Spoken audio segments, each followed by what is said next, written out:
Alors, pendant l'entretien de recrutement, il y a évidemment certaines sensibilités qui doivent en partie s'exprimer, et la première d'entre elles, c'est le trac. Alors, le trac, de toute façon, c'est un aspect physiologique, donc c'est assez difficile de l'arrêter. Par contre, on peut un petit peu le maîtriser.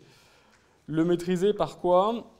On l'a dit et redit, hein, c'est l'entraînement, c'est répéter le déroulement de son entretien à haute voix, c'est faire ce que vous allez faire tout à l'heure, des exercices. Mais ça peut être également visualiser la scène que vous allez vivre. C'est-à-dire en fermant les yeux, imaginer concrètement l'entretien, la personne qui est là, comment est-ce que vous allez vous asseoir, comment est-ce que vous allez vous disposer. C'est également ce qu'on a vu en début, l'installation. C'est-à-dire que plus vous êtes ancré sur le sol, plus vous êtes stabilisé sur votre chaise, moins vous êtes soumis à une notion de stress.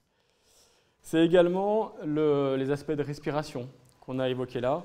Et puis, dernière chose qui peut jouer sur le trac, c'est les excitants type, évidemment, café ou alcool.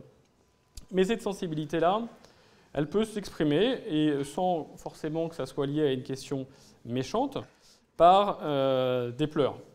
Alors, des pleurs qui peuvent être liés à une évocation personnelle.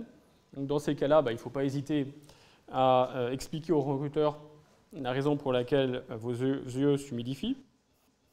Ça peut être lié à une faiblesse professionnelle, c'est-à-dire que pendant l'entretien de recrutement, le recruteur a pointé un parcours chaotique, a pointé une compétence que vous aviez plus ou moins affirmé connaître, et en fait pas du tout.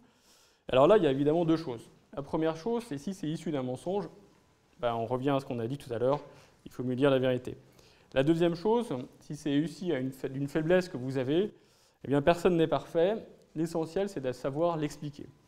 Et là, j'allais dire, le jeu est facile, parce que vous devez connaître vos points d'amélioration. Une fois que vous les avez identifiés, vous devez être capable de dire au recruteur qui vous pointe ce point-là d'amélioration pourquoi vous êtes en voie de progression dessus, ou au contraire, pourquoi c'est une vraie catastrophe, mais à ce moment-là, lui apporter des réponses.